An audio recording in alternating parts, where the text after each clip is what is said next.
বিসমিল্লাহির রহমানির রহিম।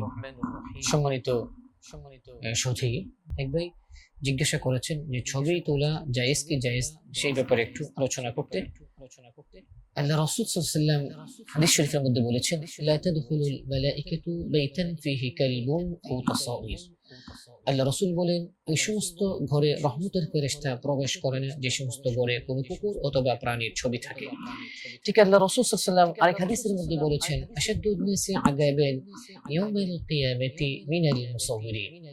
আল্লাহ তাআলা হাসরের ময়দানে সবচেয়ে কঠিন শাস্তি দিবেন ওই সমস্ত ব্যক্তিদেরকে যারা অনর্থক ছবি তোলে, ছবি তোলার কোনো প্রয়োজন নেই, ছবি তোলে, তাদেরকে আল্লাহ তাআলা সবচেয়ে কঠিন শাস্তি দিবেন।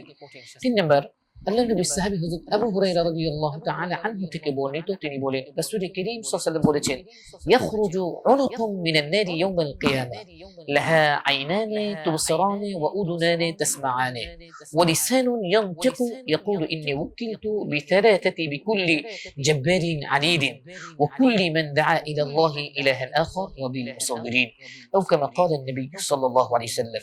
হযরত আবু হুরায়রা রাদিয়াল্লাহু তাআলা আনহু বলেন, রাসূল কারীম সাল্লাল্লাহু আলাইহি ওয়াসাল্লাম বলেছেন, হাসরের ময়দানে একটি গর্দান বের হবে, যেই গর্দানের দুটি চক্ষু থাকবে, সে চোখ দিয়ে সে দেখতে পারবে, তার দুটি শ্রবণ শক্তি থাকবে, কান থাকবে, যে কান দিয়ে সে শুনতে পাবে, তার জবান থাকবে, জবান দিয়ে সে কথা বলতে পারবে।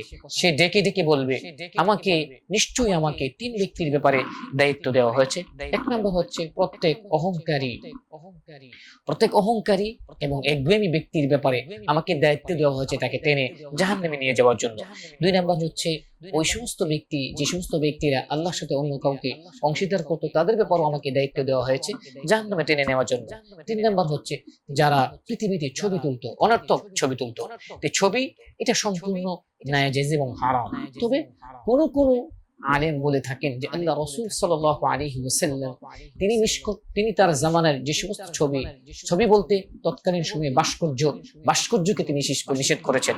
না, তিনি যে শুধু ভাস্কর্যকে নিষেধ করেছেন তা না, কিন্তু এক হাদিসের মধ্যে এসেছে আল্লাহর নবীর অর্ধাঙ্গিনী হযরত আয়েশা সিদ্দিকা রাদিয়াল্লাহু তাআলা আনহা থেকে বর্ণিত, তিনি বলেন, রাসূল কারীম সাল্লাল্লাহু আলাইহি ওয়াসাল্লামের জন্য আমি একটি গদি কিনলাম, যেই গদিতে কিছু প্রাণীর ছবি ছিল।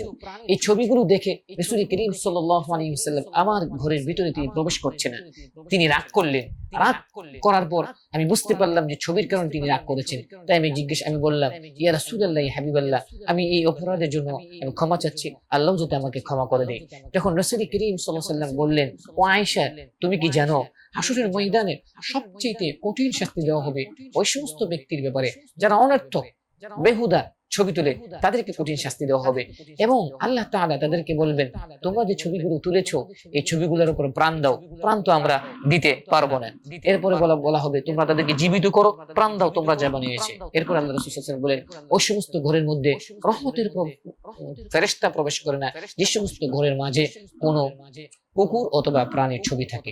এই সমস্ত হাদিস দ্বারা প্রমাণিত হয় ছবি তোলা, অনর্থক ছবি তোলা কোনোভাবেই এটা জায়েজ নয়। তবে হ্যাঁ, ছবি যদি প্রয়োজন হয়, আপনি জমিন কিনছেন, আপনাকে দলিল করতে হবে, এই দলিলের জন্য আপনি ছবি তুলতে পারবেন।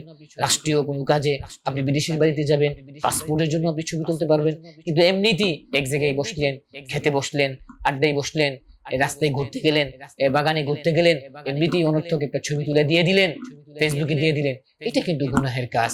এটা মারাত্মক এক গুনাহ, মারাত্মক এক বেদি হয়ে মুসলিম উম্মার জন্য দাঁড়িয়েছে। সুতরাং এই মহাবেদি থেকে, এই মারাত্মক বেদি থেকে মুসলিম উম্মাকে বেরিয়ে আসতে হবে। আল্লাহ তাআলা আমাদের সকলকে আমল করার তৌফিক দান করুন।